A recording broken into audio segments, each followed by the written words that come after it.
Fábrica Italiana Automobile Torino.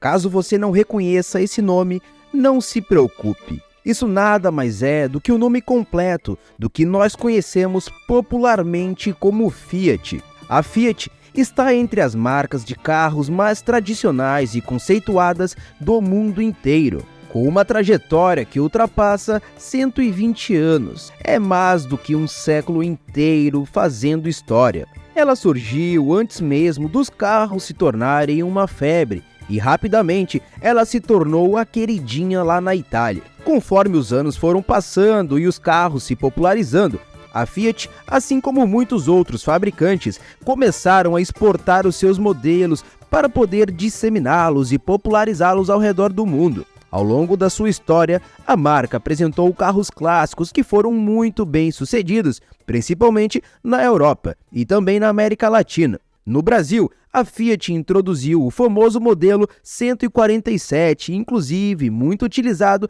até mesmo em piadas do nosso dia a dia. O primeiro carro da marca a ser vendido no Brasil e mais tarde outros modelos muito populares como o Uno e o Palio, que não precisamos falar sobre eles, também foram feitos aqui. Seus carros, com um design compacto e elegante, são extremamente bem adaptados às cidades europeias, com exceção do Fiat Multipla, que é considerado o carro mais feio do mundo já feito. Modelos como o Fiat Cinquecento e também o Panda já eram os carros urbanos mais populares no velho continente em 2020. E se você não conhece o Panda, ele é muito similar ao novo Fiat Uno. Mas a mesma Fiat, que é uma das maiores líderes de venda no Brasil e extremamente popular na Europa, é praticamente desconhecida no maior mercado automotivo do mundo. Apesar de inúmeras tentativas ao longo do século XX e também do século XXI, a marca nunca conseguiu reproduzir o mesmo sucesso no mercado dos Estados Unidos. A Fiat sempre tropeçou ao tentar estabelecer seus carros tradicionais nas revendas americanas. Mas por que isso acontece? O que falta na Fiat para conquistar esse consumidor e quais têm sido as suas ações? Ou o que ela tem deixado de fazer para quebrar esse encanto de uma vez por todas? Esse é o dilema da Fiat nos Estados Unidos e é o que nós vamos falar aqui no vídeo de hoje. No auge do século XX, os modelos de carros movidos a gasolina ganharam o mundo e começaram a cruzar até as fronteiras da Europa, sendo colocados de maneira bem tímida e vagarosa na rotina das pessoas. Empresas como a Ford e também a General Motors, que nós conhecemos como Chevrolet, lideraram o caminho na fabricação de veículos em linha de montagem. Já na Itália, o empresário Giovanni Agnelli inaugurou em 1899 a Fábrica Italiana Automobile Torino, conhecida como Fiat. E se você estiver rindo do meu italiano, me fale nos comentários, mas eu não vou gostar de saber. Voltando ao assunto, na cidade de Turim, inicialmente contratou-se cerca de 150 trabalhadores e técnicos para produzir o primeiro modelo, conhecido como Fiat 4HP ou Fiat 3.5 HP, que parecia mais uma carruagem, porém sem cavalos, e do qual foram lançados inicialmente menos de 30 exemplares desse modelo. A Fiat começou a crescer e se firmou no cenário italiano com o objetivo de proporcionar mobilidade acessível para todos. O icônico modelo 4HP ganhou popularidade nas estradas conforme a sua produção se tornou mais padronizada, o que nos lembra muito o que o Henry Ford fez nos Estados Unidos. O carro conquistou a confiança das famílias e levou a marca à posição de maior empresa automotiva da Itália no ano de 1910. No entanto, a Fiat queria mais do que apenas conquistar a Itália e, apesar do futuro incerto dos automóveis, decidiu arriscar todo o seu mercado do outro lado do oceano. O problema foi que a sorte não favoreceu os italianos em alguns continentes. Partindo de um começo promissor, Não levou muito tempo para a Fiat, orgulhosa de suas origens italianas, decidir expandir os seus negócios. Em 1910, a empresa inaugurou sua primeira fábrica na América do Norte, em uma cidade no estado de Nova York. O preço inicial do seu carro, o Fiat, nos Estados Unidos, era de $4.000, o que acabou dando à marca um status de luxo, e os consumidores da época olhavam dessa forma. O seu principal concorrente, o modelo T da Ford, era um problema, pois ele custava apenas $825. E na época, o famoso piloto de corridas Ralph De Palma ajudou a promover a montadora italiana, estabelecendo recordes de pista no seu Fiat de 60 cavalos, exibindo todo o potencial da rápida evolução da engenharia italiana. Apesar do excelente desempenho nas pistas de corrida, o carro fabricado nos Estados Unidos não eram tão promissores assim. Eram veículos mais pesados e com preços elevados, além de alguns modelos, como o Fiat Tipo 56, possuírem recursos limitados, como a ausência de um sistema de freios dianteiros na época. Durante a Primeira Guerra Mundial, a produção da Fiat mudou para o modo de guerra e focou principalmente em atender às demandas militares. A sua fábrica nos Estados Unidos fechou as portas quando o país entrou no conflito também. Foi apenas nos anos de 1950 que a Fiat voltou para a América do Norte, trazendo o original Fiat Cinquecento, além do 600 Multipla e os modelos 1100, 1200 e 1300, o que é uma curiosidade e tanto. Carros com nome tendo números que nós vemos hoje em dia, como outras marcas, até mesmo as submarcas da GWM, que vêm emplacando carros como o H6 e brevemente o H4, todos seguidos por números. No entanto, essa nova empreitada da Fiat no mercado americano não foi muito bem sucedida. Seus carros pequenos e compactos não tinham uma boa reputação e eram vistos como poucos confiáveis e propensos a ferrugens, o que levou a marca a abandonar os Estados Unidos mais uma vez, agora no ano de 1983. Mas de 2 décadas depois, com o surgimento da crise econômica de 2008, os americanos começaram a se preocupar mais com o preço dos combustíveis, o que, na teoria, abriria um grande espaço no mercado para carros menores e mais leves, que são mais econômicos, é óbvio. Essas tendências pareciam criar o cenário perfeito para a Fiat considerar um retorno ao mercado americano, mas eu acredito que eles deixaram passar em branco toda a cultura dos americanos para carros, que nós falaremos ao longo do vídeo. A ideia ganhou força quando a empresa estabeleceu uma grande aliança com a montadora americana Chrysler, que estava passando por dificuldades financeiras e chegou muito perto de fechar as portas, mesmo após buscar alguns empréstimos. A parceria ajudaria a Fiat a se reestabelecer em um mercado que sempre favoreceu carros maiores e mais robustos, o que a Chrysler já fabricava inclusive. A empresa passou a ser chamada então de Fiat Chrysler, ou Grupo FCA, e a aquisição total da companhia americana foi finalizada no ano de 2014, custando à Fiat nada mais nada menos do que $4 bilhões. Após a aquisição, o grupo atualizou seu modelo de negócio para focar no mercado de SUVs e picapes, buscando competir com os gigantes do tipo Ford, Chevrolet e Toyota, se posicionando como uma das principais marcas agora da América do Norte. A investida do grupo FCA não parou por aí e em 2019 foi anunciada a fusão da Fiat Chrysler com o grupo PSA, proprietário das marcas Peugeot e Citroën.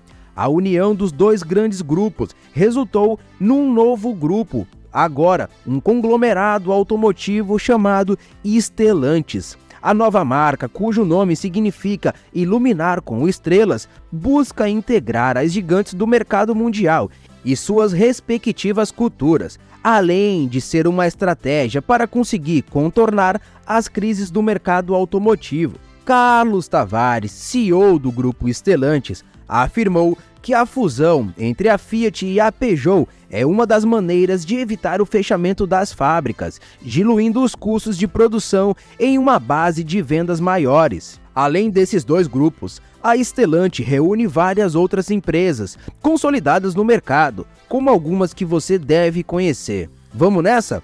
Abarth, Alfa Romeo, Dodge, Jeep, Lancia, famosa Ram, Citroën, DS, Opel, Peugeot, Vauxhall, Fiat Professional, Peugeot Sports e Opel Performance. A vantagem dessa grande união entre as gigantes automobilísticas, além da difusão de custos com as concessionárias compartilhadas, é a melhoria de aspectos que antes não eram tão bem vistos entre as marcas. No caso da Fiat, por exemplo, o aprimoramento no design e acabamento, além da reformulação necessária para se adequar aos diferentes mercados.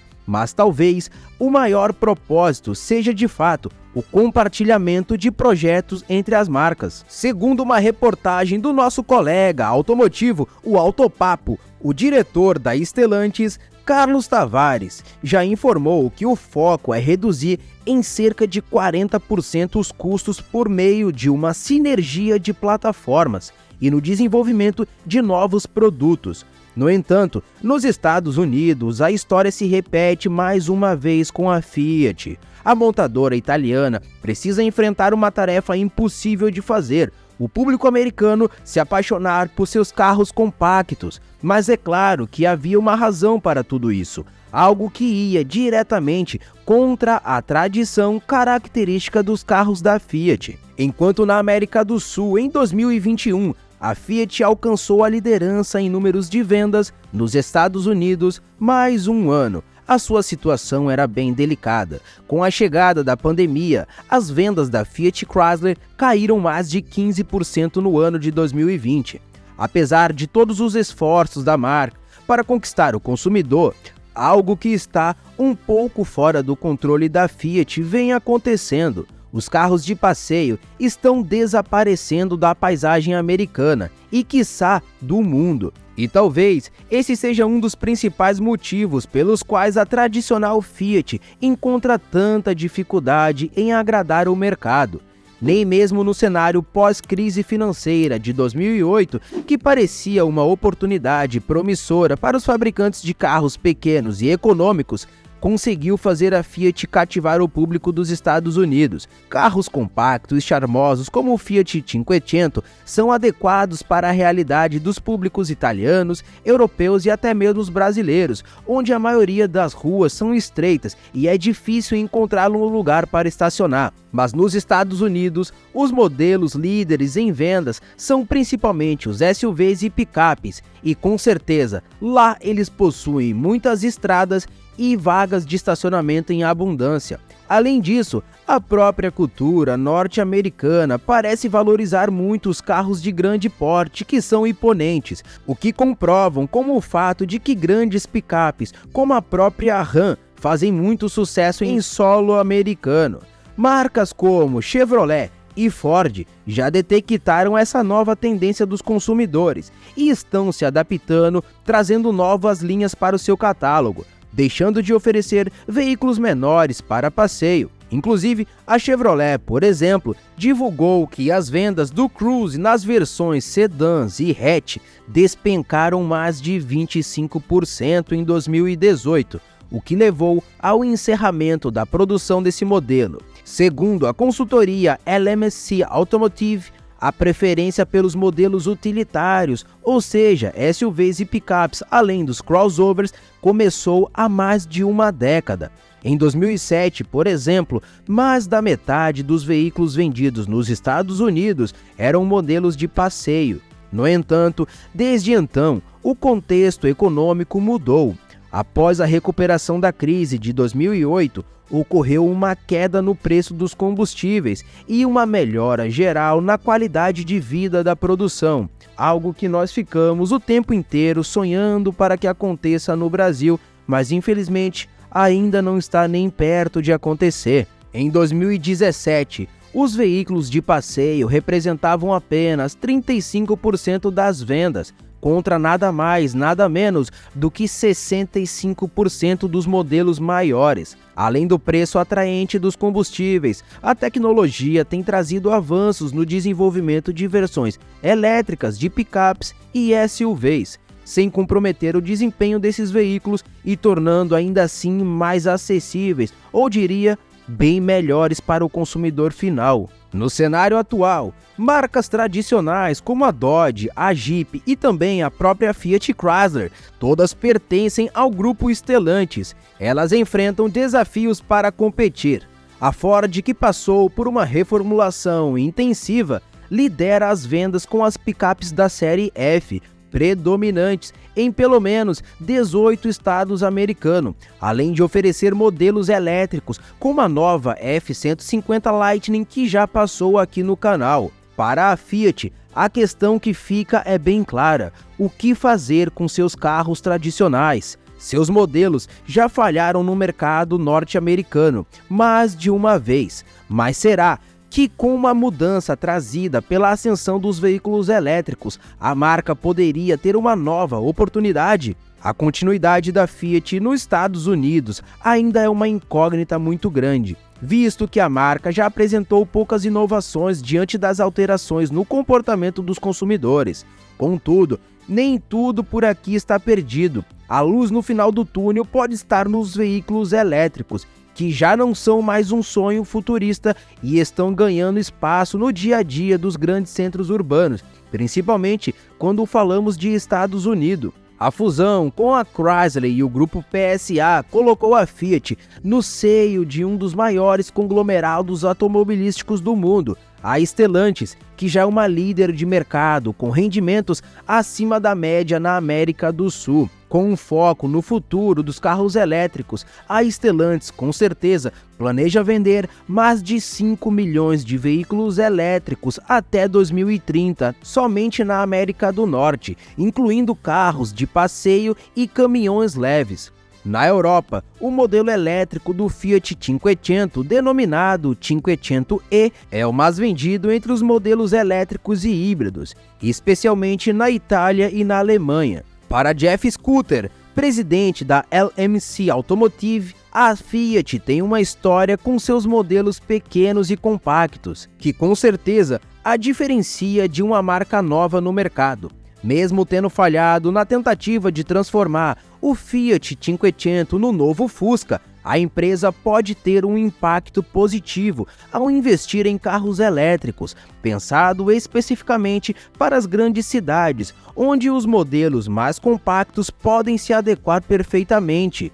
E então, o que você me diz sobre essa história da Fiat? Além disso, qual é a sua opinião sobre a montadora? Coloque aqui nos comentários, porque vocês sabem, eu fico sempre curioso para saber. Agora, para descobrir o que aconteceu com o ex-CEO da Toyota e por que ele detesta os carros elétricos, assista esse vídeo que está passando na sua tela agora. Então clique nele e eu te vejo lá em alguns segundos. Inclusive, se inscreve no canal porque eu posto vídeos novos todos os dias, já ativando a notificação, beleza? Te vejo no próximo.